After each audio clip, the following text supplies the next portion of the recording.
আসসালামু আলাইকুম। কেমন আছেন আপনারা? আশা করি সবাই ভালোই আছেন। আলহামদুলিল্লাহ আমরাও ভালো আছি। সকাল 9:30 বাজছে। আজও ছোটো ছেলে ব্রাশ করছে, বড় অনেকক্ষণ আগেই উঠে গিয়েছে, চা খাওয়া হয়ে গিয়েছে। আমি দেখেন একবার ওকে উঠিয়ে দিয়েছে, আটাটা এই সব মেখে রেখে দিয়েছি ওদের 10টার খাবারের জন্যে।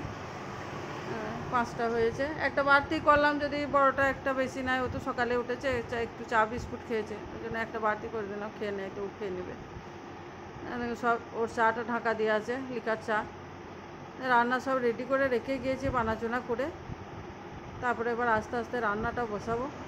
ছোটোটাকে বললাম মুখটা ধুয়ে নে, তোকে চাটা দিয়ে দিই, তারপরে আমি রান্না বসাবো, রান্নাটা করে নেবো, ওদের 10টায় খাবারও করে দেবো। বিছানাটা আগে পরিষ্কার করে নিই গা, ওকে চাটা দিয়ে নিজেই নিয়ে নেবে ও অবশ্য চাটা। আমি বিছানাটা পরিষ্কার করে নিই। দেখেন 10টা খাবার করে দিয়ে ওদের আগে দিয়ে দিয়েছি, মানে দেরি হয়ে যাবে। 10টা খেয়ে নিই, আর আমি ওইদিকে রান্নাটা সেরে নিই। রোজার দিনে একটা জিনিস ভালো হয়েছে, মানে নিজের খাওয়াটা নেই বলে দেরি করে উঠলেও আমার সব কাজ বেশ এগিয়ে যাচ্ছে, মানে সব বেশ তাড়াতাড়ির মধ্যেই কাজগুলো হয়ে যাচ্ছে। আর নিজের খেতে করতে সময় লাগে, যে কাজটাও দেরি হয়। এখন দেখেন আটা, এই ময়দা আর বেসনটা রেখে দিলাম, ওইটাও চালতে হবে, বেসন নাই। আজ সন্ধ্যেবেলায় দুটো পেঁয়াজি করতে হবে। কলাই ভুনা আরে ছেলেরা খেতেও চাইছে না, আর আমি একার জন্য আর ভিজাচ্ছিও না, আর থাকা। ছোটোটা একদিন বললাম আর চাট করে দিয়ে না, মানে সে করে দেবো, পরে একদিন করে দেবো। মানে সে কাঁচা ছোলা শসা টসা দিয়ে করে দিই, একটু সেদ্ধ ছোলাও থাকে কাঁচার সঙ্গে। মানে আজকে একবারে সিম্পল তরকারি করব, কোনো কিচ্ছু করব না। কালকের মাংস আছে, মাংস টাংস কিচ্ছু খাবো না।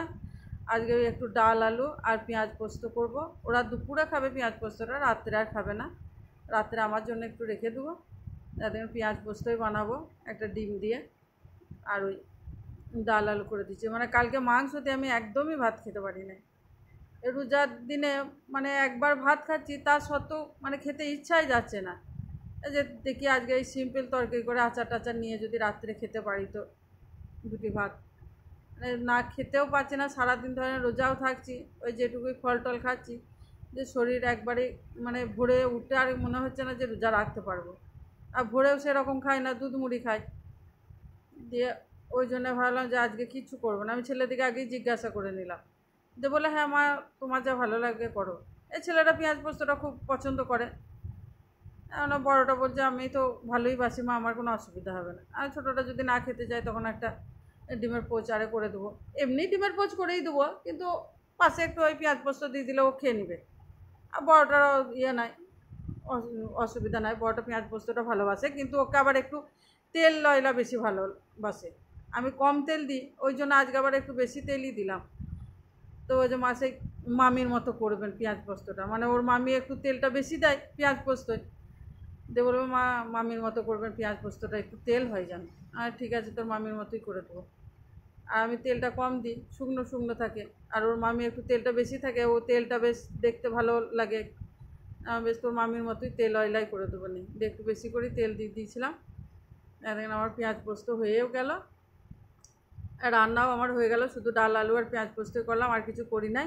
রাত্রের দিকে একটু করলা আলু বানিয়ে রেখে দিয়েছি, ভাজবো যদি সময় পাই। তো রাত্রে আবার আজকে সন্ধ্যেবেলায় বের হতে হবে, মানে কালকে ছোটো ছেলেটার জন্মদিন আছে, কিছু কেনাকাটা করতে হবে। জামা কাপড় কিছু নয়, ওর পাপা সেই এসেছিল সবে বরাতে, যে সবে বরাতে তখন ওদের জন্য দুজনের জন্যই জামা প্যান্ট নিয়ে এসেছিলো, আমারও একটা নিয়ে এসেছিলো।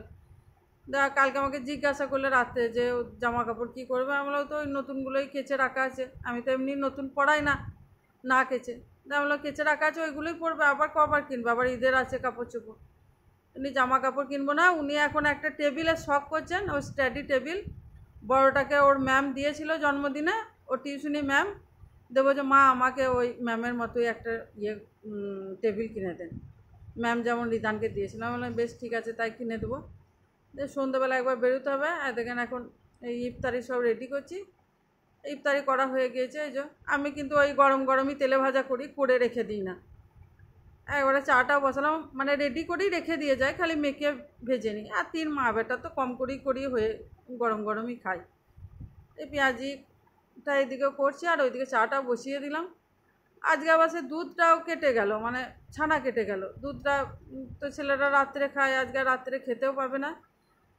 মানে ওইদিকে হাঁড়িটা পড়ে আছে দুধের, মানে যখনই দুধটা ছাঁকলাম তখনই দেখছি ছানা কাটা। কী ব্যাপার, যেমনি ফুটলো তেমনি সব ছানা কেটে গেল। দেরি হয়ে গিয়েছিল দুধটা আজকে লোকটা দিতে, না কিছু অসুবিধা কে জানে, দুধটা আজকে আর পাওয়া গেল না, দুধটা নষ্ট হয়ে গেল। দেখেন সব তেলে ভাজাও আমার করা হয়ে গেল। এই যে এবার চাটা খেয়ে নেবো। আজকে যাক ফল কটা একটু সব পরিষ্কার করি খেয়ে নিই, যে আজকে আর বাড়তি ফল টল আমার আর পড়েও নেই, না কম করেই কেটেছিলাম, যাই কেটেছিলাম সব খেয়ে নিল। দিয়ে আবার এই খাওয়া দাওয়া করে চাটা খাওয়া দাওয়া করে চায়ের জায়গাটাকে সবই পড়ে থাকবে, সে রাত্রে এসে ধুবো, এবার বাইরে বের হবো, মানে কিছু ওই ফলও কিনতে হবে। মানে তরমুজটাও শেষ হয়ে গেল আর 3 দিনে, একটা করে তরমুজ আনি 3 দিন 4 দিন হয়। আর এবার ছোটো তো পাওয়া যায় না, 3 কেজি নিচে নেওয়াও যায় না, লাল হবে কি না হবে। ওই 3 কেজি জনের নিই, ওই 3 দিন করেই যাই। যাবো যখন একবারে ফলটাও নিয়ে নেবো, কলা তরমুজটাই নিই।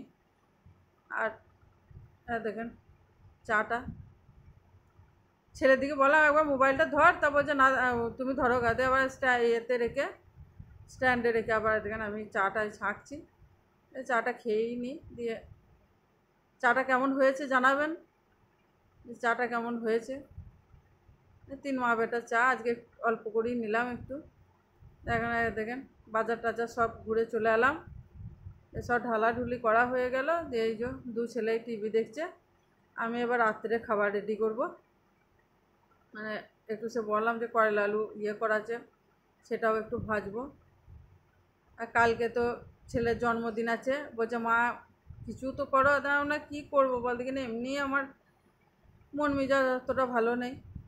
দিয়ে বলে মা তবে কিছু করতে হবে না, একটু বিরিয়ানি করে দাও। আর এই 2 খাপ হলো, ওর পাপাও আসতে পারছে না, মানে বড়োটা জন্মদিনেও আসতে পারে না, ছোটোটা এলো না।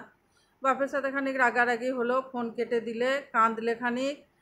দিয়ে আমি বললাম বেশ তুই কী বলছিস বল, বলে তাহলে অল্প করে বিরিয়ানি করে দাও আর কেক। আমি বললাম কেক যেমন রিদানকে সেই পিস করা এনে দিয়েছিলাম তোকেও দেবো, পাপা থাকলে নাহলে বড় আনতাম, বড় কেক খাবে বাবা, আমিও রোজা আছি।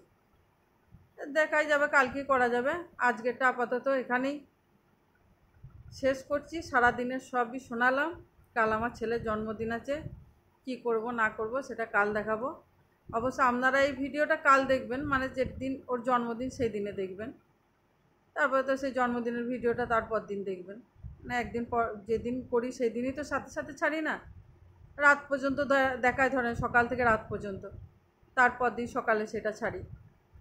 এই যে সারাদিনের ঘটনা শুনিয়ে দিলাম, ছেলেরাও শুয়ে পড়লো, আমি এখানে ব্লগটা শেষ করছি। সবাই ভালো থাকবেন, সুস্থ থাকবেন, গুড বাই।